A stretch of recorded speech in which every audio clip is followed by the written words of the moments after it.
மத்தேயுக்கு எழுதின சுவிசேஷம்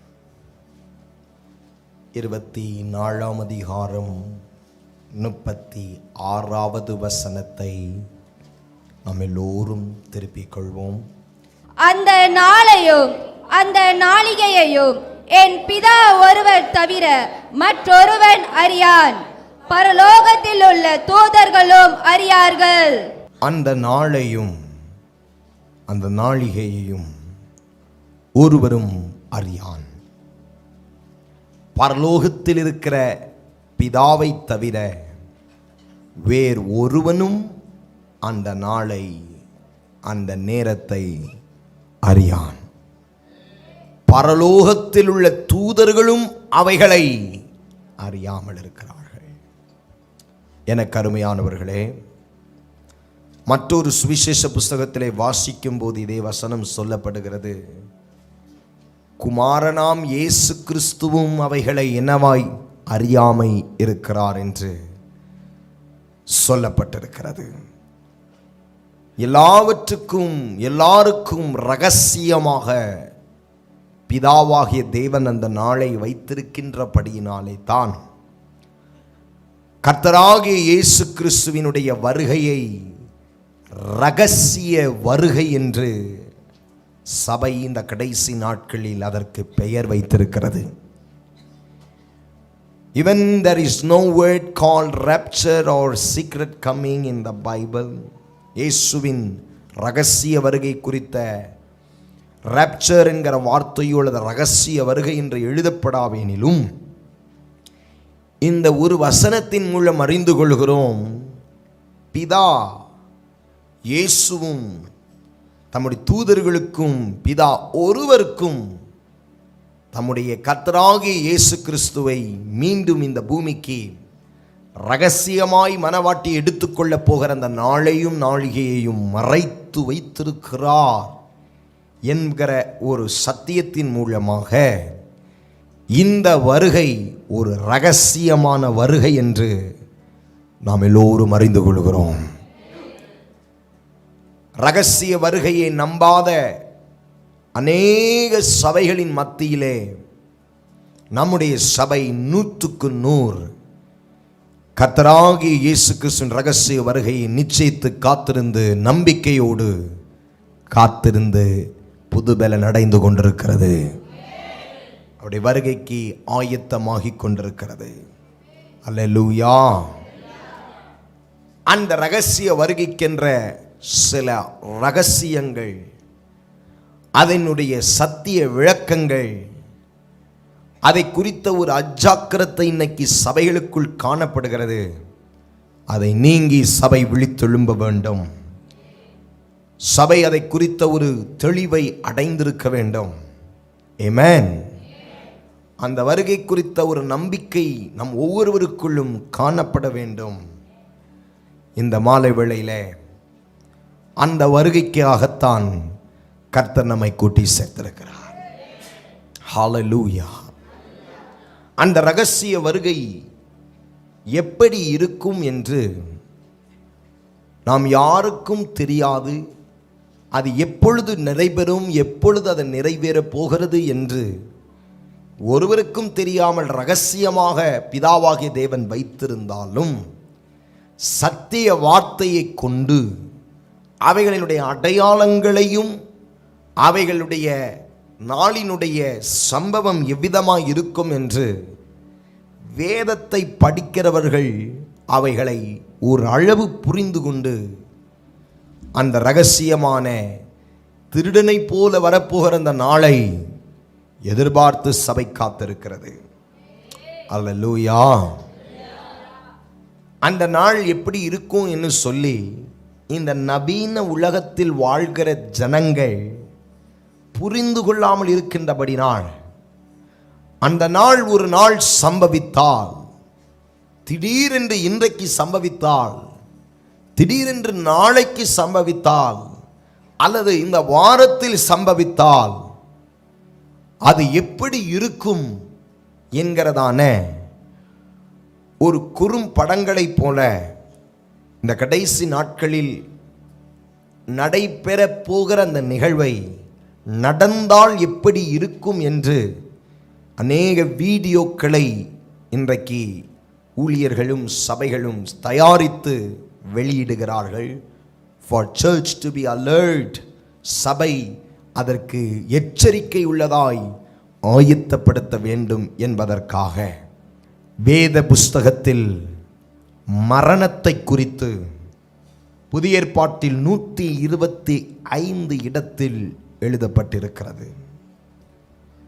உயிர்த்தெழுதலை குறித்து புதிய ஏற்பாட்டில் 104 இடத்தில் எழுதியிருக்கிறது. இயேசு பரம் ஏறியதை புதிய ஏற்பாட்டில் 33 இடத்தில் எழுதியிருக்கிறது. கர்த்தராகிய இயேசு கிறிஸ்துவின் 2ஆம் வருகை குறித்து பழைய ஏற்பாட்டில் 1843 முறை எழுதப்பட்டிருக்கிறது. புதிய ஏற்பாட்டிலோ 318 முறை எழுதப்பட்டிருக்கிறது. பவுல் எழுதின நிருபத்தில் மாத்திரம் only in Pauline epistles 50 முறை எழுதப்பட்டிருக்கிறதாக குறிக்கப்படுகிறது. ஏன் உங்களுக்கு இதை சொல்லுகிறேன்? இயேசு கிறிஸ்து சீக்கிரமாய் திரும்ப வரப்போகிறது பொய்யல்ல, அது நிஜம், அது நிஜம். கை உயர்த்தி ஹல்லேலூயா.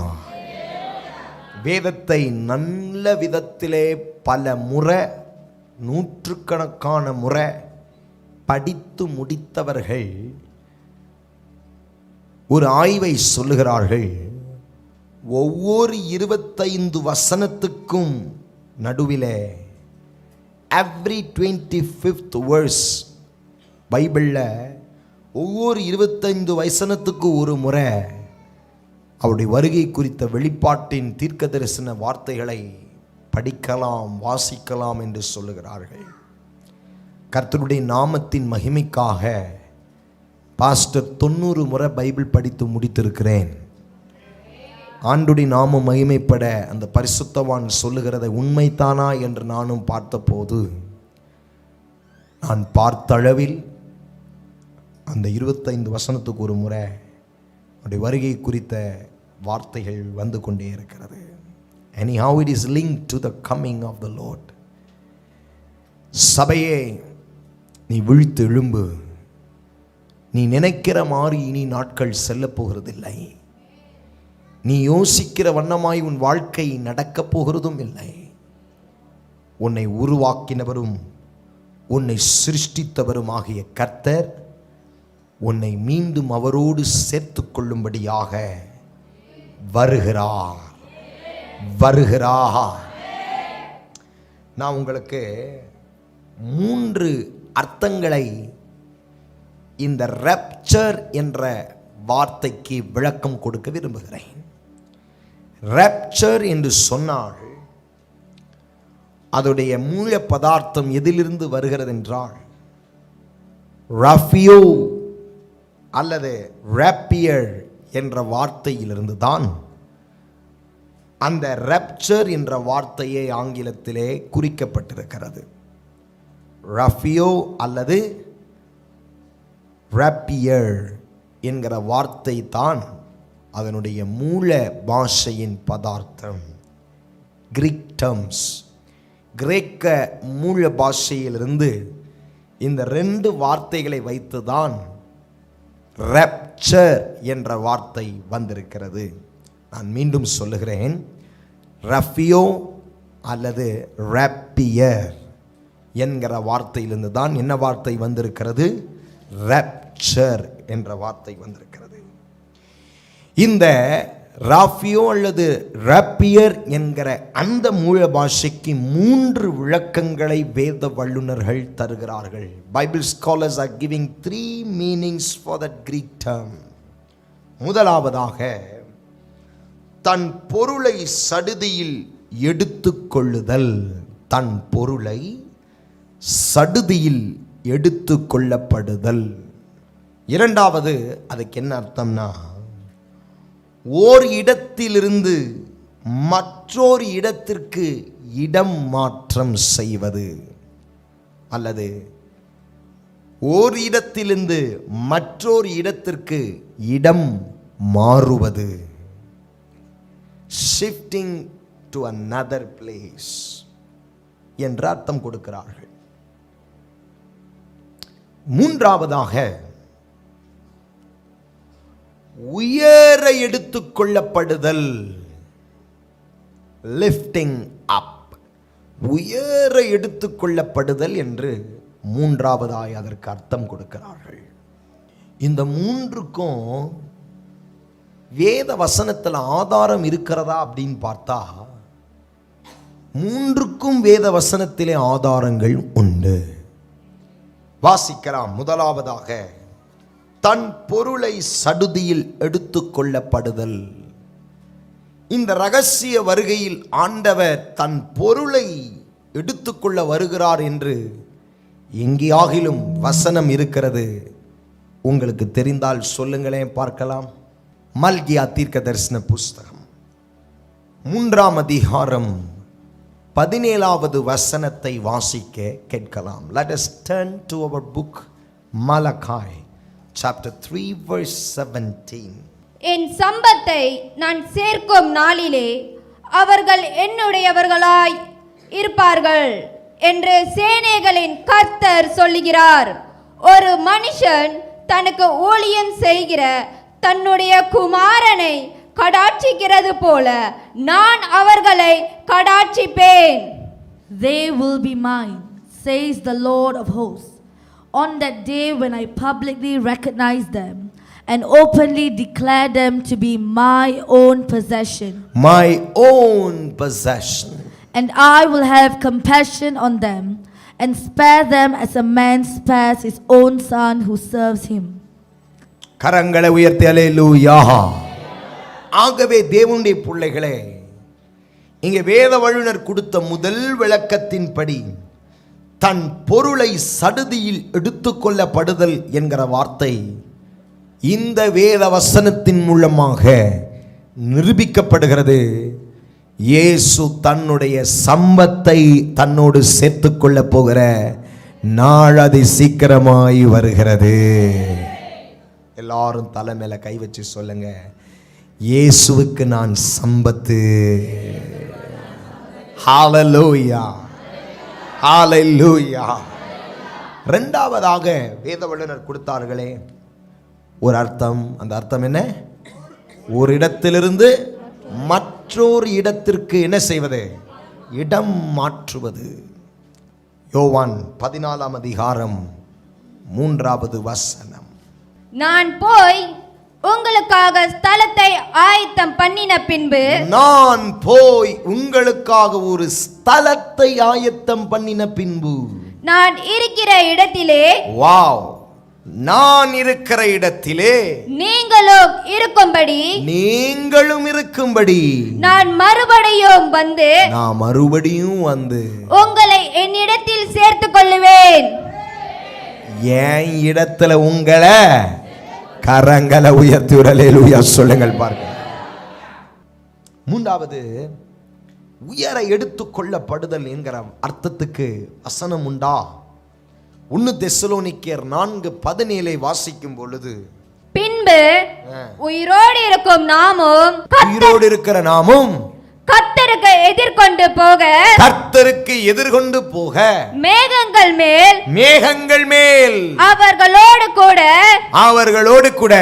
ஆகாயத்திலே எடுத்துக்கொள்ளப்பட்டு இவ்விதமாய் எப்பொழுதும் கர்த்தருடனே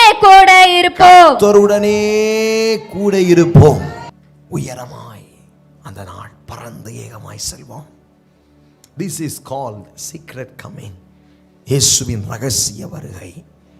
அவர் தன் சம்பத்தை அவரோடு சேர்த்துக் கொள்வார், நம்முடைய இடத்தை மாற்றி விடுவார். மூன்றாவதாக உயர எடுத்துக்கொள்வார். ஹalleluya. எப்பவுமே நான் ஃப்ளைட் எடுக்கும்போது யோசிப்பேன், பறந்து ஏகமாய் தேவனோடு சேரும்போது ஆவியில் இப்படி தானே பறந்து மேலே வருவோம். பார்க்கும் போதெல்லாம் என்னை தேவனுடைய வருகைக்கு ஆயத்தப்படுத்துகிற நினைவுகள் எனக்கு வரும். Praise the Lord.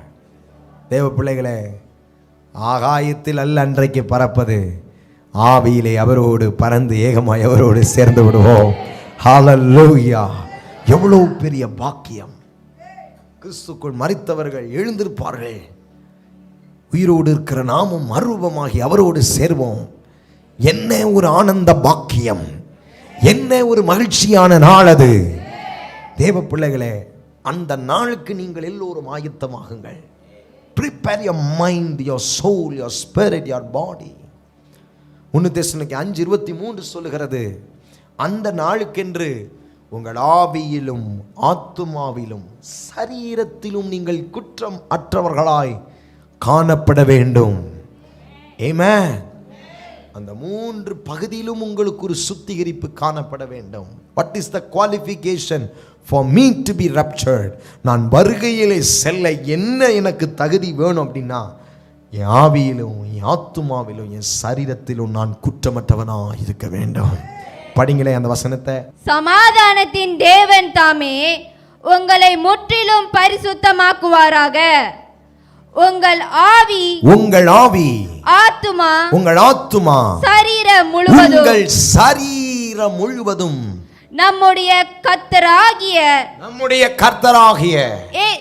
இயேசு கிறிஸ்து வரும்போது குற்றமற்றதாய் இருக்கும்படி காக்கப்படுவதாக. எல்லாரும் சொல்லுங்க, ஆவியிலும் ஆத்துமாவிலும் சரீரத்திலும் குற்றமற்றவர்களாய் இருக்க வேண்டும். ஆகவே ஒவ்வொரு நாளும் அவங்க ஆவியை, உங்க ஆத்துமாவை, உங்க சரீரத்தை நீங்க என்ன செய்யணும்? சுத்திகரிக்க வேண்டும். இன்னைக்கு காலையில 4:30 மணி ஜபத்துல சொல்லி கொடுத்தேன், எப்படி ஒரு மனிதன் தன் ஆவியை, தன் ஆத்துமாவை, தன் சரீரத்தை சுத்திகரிக்க முடியும். Praise the Lord.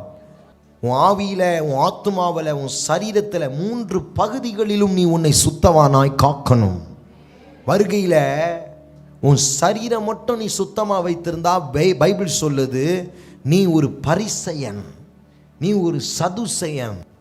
உன்னை தோற்றத்தில் மாத்திரம் சுத்தவானாய் காத்து கொள்ளுகிறாய், உள்ளேயோ கல்லறையாய் இருக்கிறாய். உன் உள்ளான மனுஷனும் சுத்திகரிக்கப்பட்டிருக்க வேண்டும். உள்ளும் புறம்பும் சுத்தமானவர்கள் அவருடைய வருகையிலே காணப்படுவார்கள். ஹல்லேலூயா! ஆகவே என் ஆவியில எத்தனை விஷயம் அடங்கி இருக்கு, என் ஆத்துமாவில எத்தனை விஷயம் அடங்கி இருக்கு, என் சரீரத்தில் எத்தனை விஷயம் அடங்கி இருக்குன்னு தெரிஞ்சு அவைகள் ஒவ்வொன்றாய் ஒவ்வொரு நாளும் நம்மை சுத்திகரிக்க வேண்டும். ஆமென். How to sanctify my spirit, soul and body. இந்த 3ஐயும் நான் எப்படி என்னை சுத்திகரித்து பாதுகாப்பது, அதில் எப்படி நான் என்னை சுத்திகரித்து என்னை தேவ சமூகத்தில் ஆயத்தப்படுத்துறது, இதெல்லாம் காலையில் அதிகாலை ஜபத்தில் சொல்லி கொடுத்தேன். நான் உங்களுக்கு ஒரு வசனம் காட்டுறேன். பைபிளில் இயேசு ஒரு சவுக்காரம்னு எழுதியிருக்கு. என்னதே? அந்த வசனத்தையும் உங்களுக்கு போட்டிருக்கிறதுல மல்கியா 3:2 படிங்க. ஆனாலும் அவர் வரும் நாளை சகிப்பவன் யார்? அவர் வெளிப்படுகையில் நிலை நிற்பவன் யார்? அவர் புடமிடுகிறவனுடைய, நல்ல கவனிங்க, அவர் புடமிடுகிறவனுடைய அக்கினியைப் போலவும் வண்ணாருடைய சவுக்காரத்தை போலவும் இருப்பார். கையை நல்ல உயர்த்தி ஒரு அல்லேலூயா. இங்கிலீஷ்ல படிங்க. But who can endure the day of his coming, and who can stand when he appears? For he is like a refiner's fire and like a launderer's soap. And a launderer's soap. எல்லாரும் சொல்லுங்க, soap. உன் பாவங்களை, உன் தீட்டுகளை, உன் கரைகளை கழுவுகிற ஒரு வண்ணாருடைய சவுக்காரமாக இயேசு இருக்கிறார். கையை உயர்த்தி கர்த்தாவே ஸ்தோத்திரம். வேதத்தில் இயேசுவின் ரகசிய வருகை தாமதிக்கிறதுக்கு 7 காரணங்கள் உண்டு. எத்தனை காரணம்? 7 காரணங்கள். There are 7 reasons why the return of Jesus is delayed. ஏன் ஆண்டவருடைய வருகை தாமதம்? 7 காரணங்கள். நான் முடிஞ்சா ஒவ்வொரு காரணத்தையும் ஒவ்வொரு வாரம் பேசுறேன். இன்னைக்கு ஒரு காரணத்தை காட்டி கொடுக்கிறேன். முதலாவது காரணம் 2 பேதுருவின் புஸ்தகம் 3ஆம் அதிகாரம் 9வது வசனம். தாமதிக்கிறார் என்று சிலர் எண்ணுகிறபடி கர்த்தர் தமது வாக்கு தத்தங்களை குறித்து தாமதமாயிராமல் ஒருவரும் கெட்டு போகாமல் எல்லாரும் மனம் திரும்ப வேண்டும் என்று விரும்பி நம்மேல் நீடிய பொறுமை உள்ளவராயிருக்கிறார். இயேசு ஏயா இன்னும் வரல? நீங்களும் நானும் அந்த வருகையின் நாளிலே கெட்டு போகாதபடிக்கு அல்லது கைவிடப்பட்டு போகாதபடிக்கு எல்லோரும் மனம் திரும்ப வேண்டும் என்று ஆண்டவர் நம்மேல், யார் மேல்? அந்த நம்மேல்னா யார் தெரியுமா? பேதுரு அப்போஸ்தலன் சபைக்கு எழுதுகிறார். அப்படியானால் சபை ஜனமாகி நீங்களும் நானும் முதலாவது மனம் திரும்ப வேண்டும் என்பதற்காக அவர் நம்மேல் நீடிய பொறுமை உள்ளவராயிருக்கிறாராம். கை உயர்த்தி தேவனே மக்கு ஸ்தோத்திரம். யோசித்து பாருங்க, சேனைகளின் கர்த்தர், அண்ட சராசரங்களுக்கும் ராஜா, ராஜாதி ராஜா, கர்த்தாதி கர்த்தா, இந்த தேவன் எதற்கு வருவதற்கு தாமதமாகுகிறாராம்?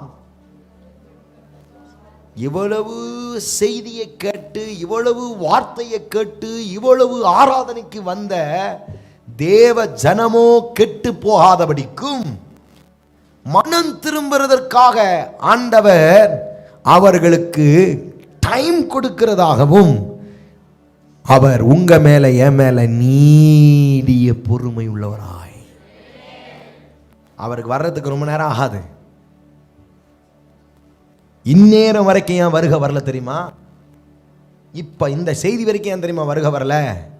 இந்த செய்தியிலேயாவது என் புள்ள மனம் திரும்பிடுமா? இந்த செய்தியிலேயாவது இல்ல இந்த ஆராதனையிலேயாவது தன்னுடைய பிழைகளை உணர்ந்துடாதா?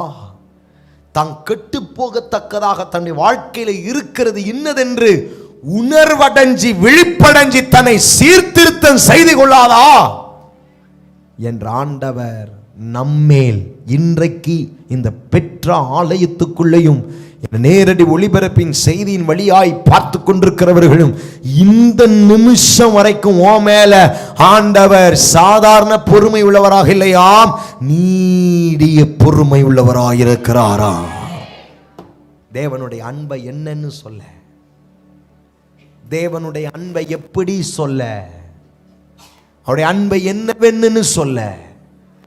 He is waiting patiently for us to change, to repent. தேவ சமூகத்தில் மாறணுங்கிறதுக்காக அவர் காத்திருக்கிற ஒரு நல்ல தெய்வமாக இருக்கிறார். நான் இந்த தேவனுடைய அன்பை என்னன்னு சொல்லி உங்களுக்கு புரிய வைக்க, how can I express the love of God toward you? That He is waiting patiently for you to repent from your sins. மாறணும். என் பிள்ளை இன்னைக்கு மாறிடும், என் பிள்ளை நாளைக்கு மாறிடும், என் பிள்ளை இன்னைக்கு இந்த வாரத்தில் சுத்திகரித்துக் கொள்ளும், இந்த வாரத்தில் தன்னை மாற்றம் செய்து கொள்ளுன்னு ஆண்டவர் நீடிய பொறுமையா காத்திருக்கிறாராம். ஏன் அவருடைய வருகை தாமதிக்கிறது? நீங்கள் ஒரு மனம் திரும்ப வேண்டும் என்பதற்காக. சபைதான் மனம் திரும்பணும். Church has to repent. சபை மக்கள் தான் முதல்ல மனம் திரும்பணும். வெளியில இருக்கிற பாவிகள் இரண்டாவதாய் மனம் திரும்பணும். முதல்ல யார் திரும்பணும்? சபை. அதனாலதான் வெளிப்படுத்தின விசேஷம் 2ஆம் அதிகாரம் 5வது வசனத்திலே ஆண்டவர் என்ன சொல்லுகிறார்? வெளிப்படுத்தின விசேஷம் 2ஆம் அதிகாரம் வசனம் 5. ஆகையால் நீ இன்ன நிலைமையில் இருந்து விழுந்தாய் என்பதை நினைத்து மனம் திரும்பி ஆதியிலே செய்த கிரிகைகளை செய்வாயாக. இல்லாவிட்டால் நான் சீக்கிரமா வந்து உன்னிடத்தில் வந்து நீ மனம் திரும்பாத பட்சத்தில், சபையே நீ மனம் திரும்பாத பட்சத்தில் உன் விளக்கு தண்டை அதனிடத்தில் நின்று நீக்கி விடுவேன். யாரை பார்த்து ஆண்டவர் மனம் திரும்ப சொல்றாரு? சபையை பார்த்துதான்.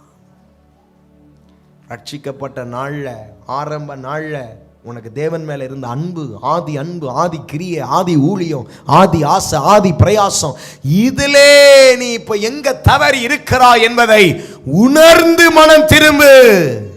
நீ எங்க விழுந்த என்பதை யோசித்து மனம் திரும்பு.